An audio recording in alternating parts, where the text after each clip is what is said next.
approximately $5,000 or $6,000 more to get a single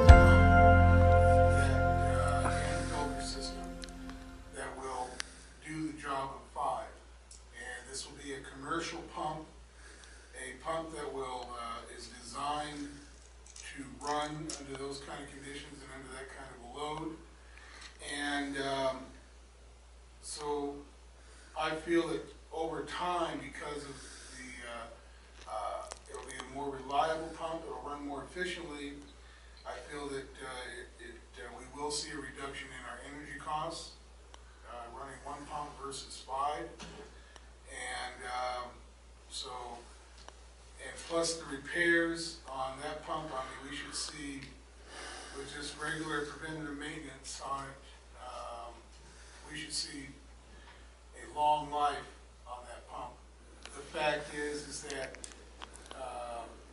the complaint is that some people use the pump, the pool, in the early morning hours, and until the temperature heats up for good, the water's a little chilly in the morning.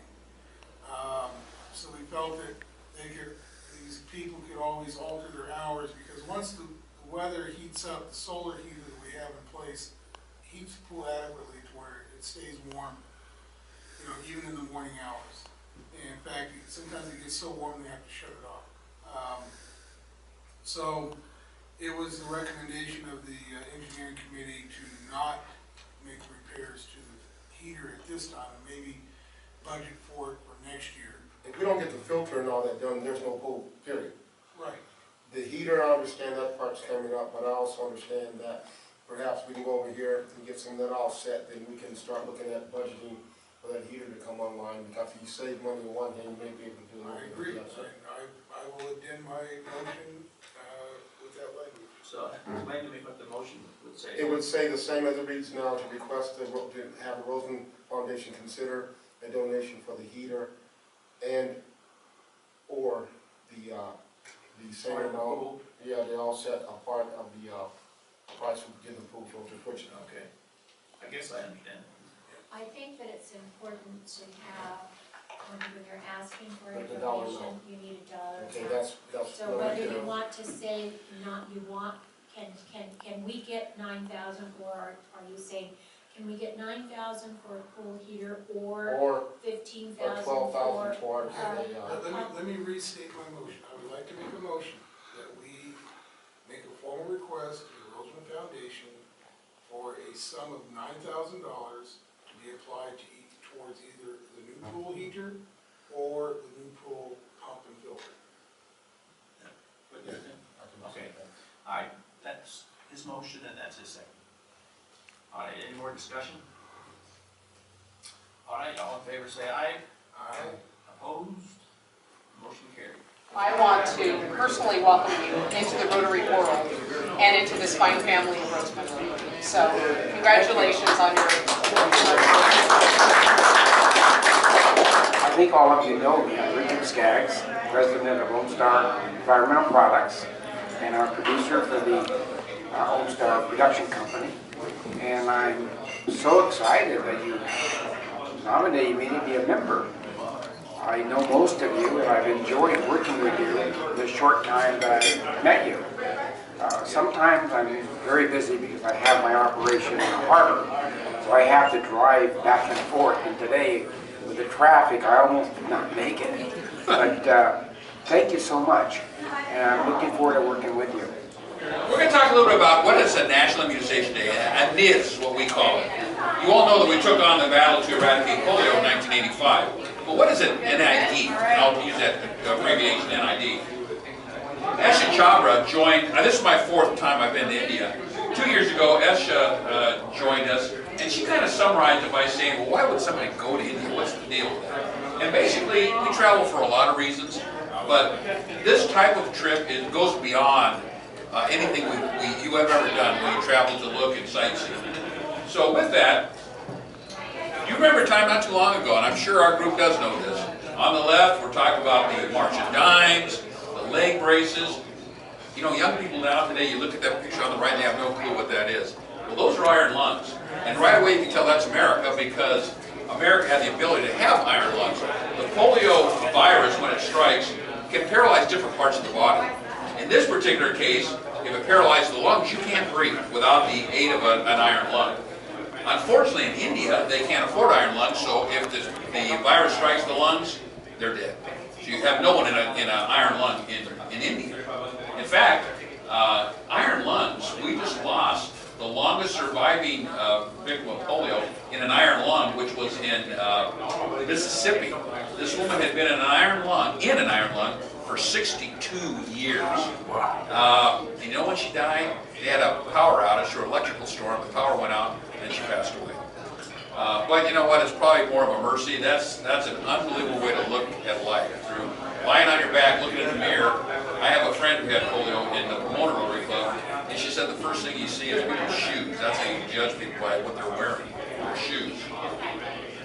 Remember all this standing in line when we got the saving and salt capacity developed that oral and a little scratch you get on the arm? I remember this. This is so vivid for me. How about this? Children under 16 not allowed in this town. Anyone know when and where that was taken? 1901, outskirts of New York City. There was a huge fear, and rightfully so. This virus is passed by young children. They're the most susceptible, 0 to 5 years old.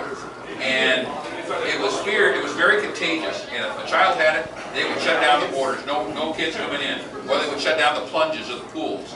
I don't know if you remember that when there was a problem, man, the pools were shut down, you couldn't go swimming. Well, you have to leave your cultural filters at home. You're no longer in Kansas, Dorothy. You are really in a different world. Very interesting world. The cows are considered sacred. The trouble with the cow is that once they no longer give milk, the Indians won't kill them, so they let them go free. They just release them.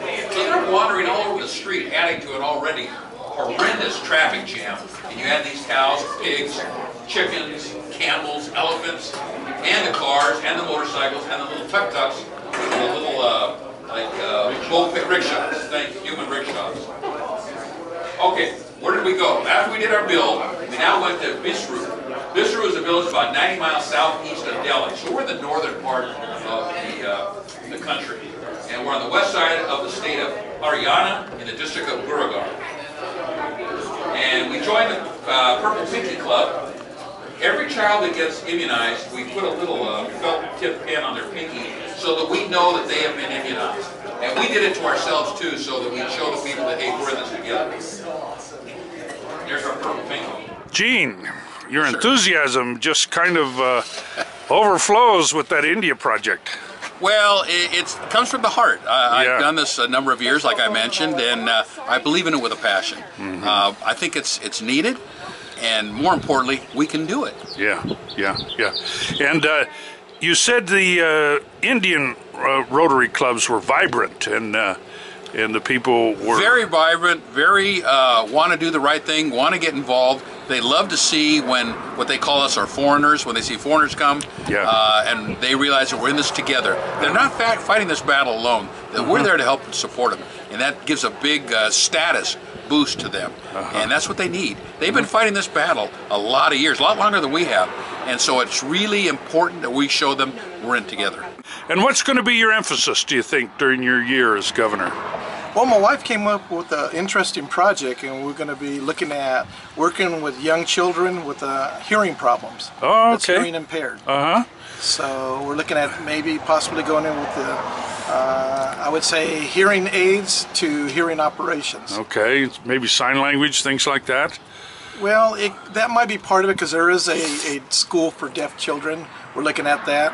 What I basically want to do is work with children that can't hear or have problems with hearing and helping them. So. Well, that'll be good. And so what do you expect out of this Rosamond Club?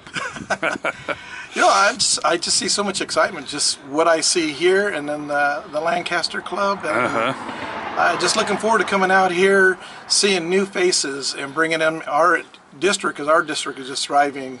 And I think bringing us with you guys and showing everything and working together. Marta really has been a great person to work with. Yes. But I enjoy meeting new people, new faces, and seeing the outlook of Rotary over here.